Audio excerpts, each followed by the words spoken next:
ভাইয়া, এই যে আমরা এখানে এসেছি দেখতে পাচ্ছি যে অনেক কৃষক কিন্তু কাজ করছে। আপনারই তো জমি এটা? আমার নিজের, আমার বাবার জমি।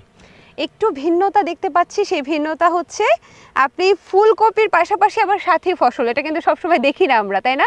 জি। আচ্ছা, তো এখানে কি কি সবজি চাষাবাদ করছেন আপনি?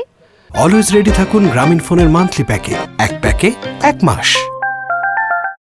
এই জমির মধ্যে আমি দুইটা চাষ করছি, একটা হচ্ছে মরিচ, একটা হচ্ছে ফুলকপি। ফুলকপি হচ্ছে এটা 70 দিনের বয়সী, আর মরিচ হচ্ছে দীর্ঘবায়ী, মানে বেশি বয়স। যখন আমি ফুলকপিটা কেটে ফেলবো তখন মরিচটা আমার দীর্ঘদিন থাকবে, 6 মাস 9 মাস 1 বছর থাকবে, যদি আমি সুন্দরভাবে এই কীটনাশক ব্যবহার করে রাখতে পারি।